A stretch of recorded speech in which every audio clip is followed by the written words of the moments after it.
Hello mga Hardin Hero, happy weekend sa inyo. Ngayong araw na to magtatanim tayo ng strawberry.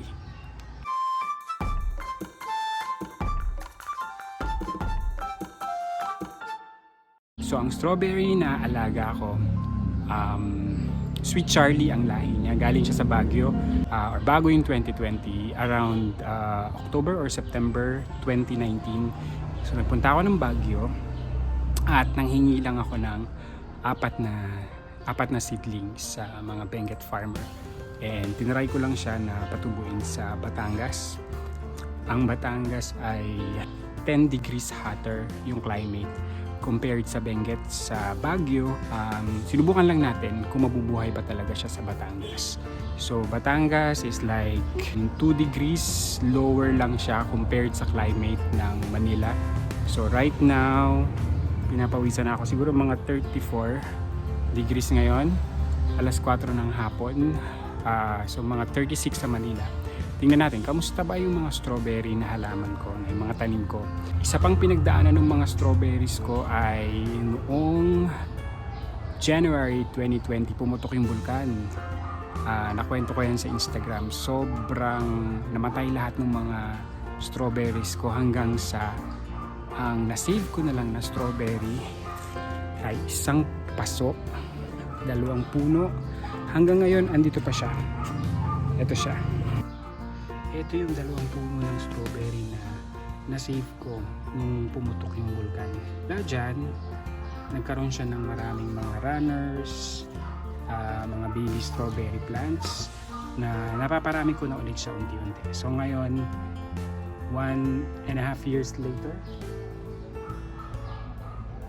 medyo marami na rin akong naparami na strawberries. Sa ngayon, nag-experiment ako kung saan ba mag-thrive ng mabuti yung strawberry plants ko.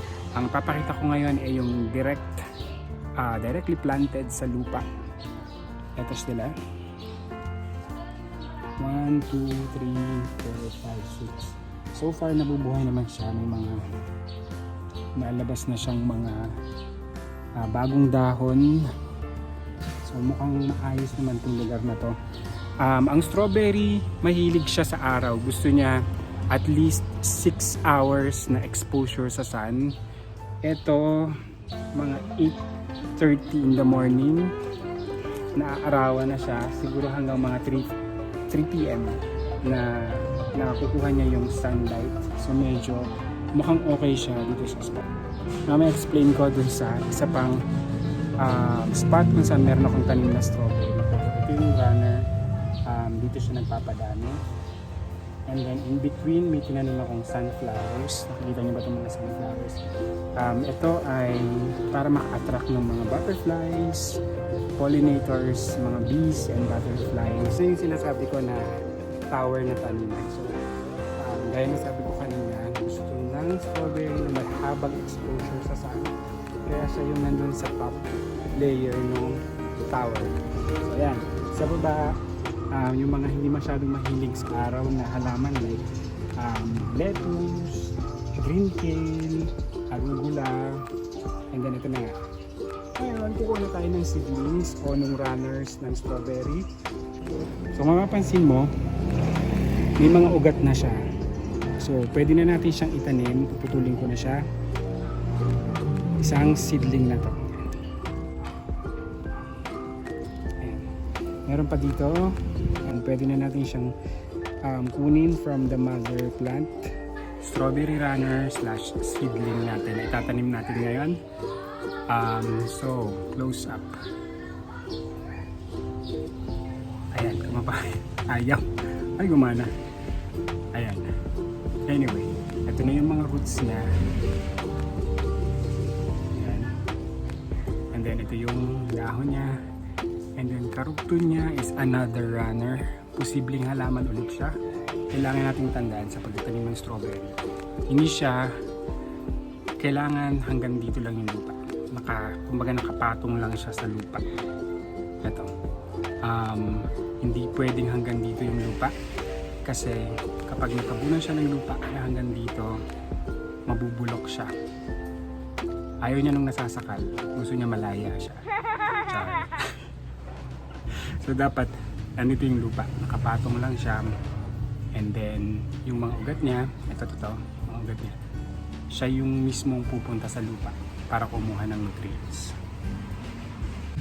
Bukod sa seedling natin at bukod sa pagtataniman natin na pot na may good quality naman ng lupa, kailangan din natin ng wire. So itong wire nito siguro mga 2 inches to. I-form natin siya ng hook. Ibendang natin sa gitna hanggang sa maka-form siya ng hook. Ito na siya, hook. Gagamitin natin siya para ma-secure yung pagkakatanim natin sa strawberry. Okay, magsimula na tayo magtanim. So, patong, lupa.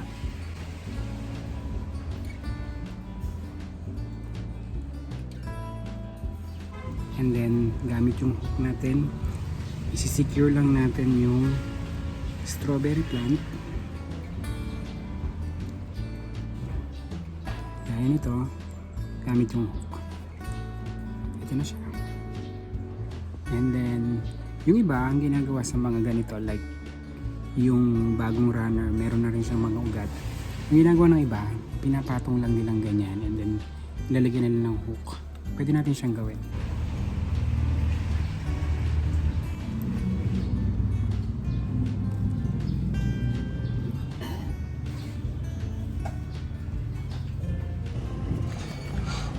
Ito naman ang next spot ng garden. May mga tanim din akong strawberries dito, but this time I'm doing interplanting para makasave ako ng space. So sa portion na to may mga brassica family, like itong broccoli, and meron din dyang mga kale. So family ng brassica. May eggplant, pero makikita nyo may mga strawberries din sa likod. Sa harap, ito medyo malaki yung strawberry na to. And then kung mapapansin nyo, mas mukhang maayos yung paglaki niya dito kasi may magsa-start na siyang magkaroon ng runner like this one. And then ito na siya. Ayan, strawberry. May trivia ako about strawberry. Alam nyo ba na ang strawberry ang kaisa-isang prutas na nasa labas ang buto? At dahil dyan, technically hindi siya berry kasi isa sa mga characteristics ng berry ay nasa loob ang buto. Kung ito ang first time nyo na nanonood sa Hardin Hero, maraming salamat sa panonood at maraming salamat sa pagsuporta nyo at sa mga susunod pang pagsuporta nyo sa mga episodes natin. See you ulit next weekend. I-bless sana ni Lord ang mga tanim niyo.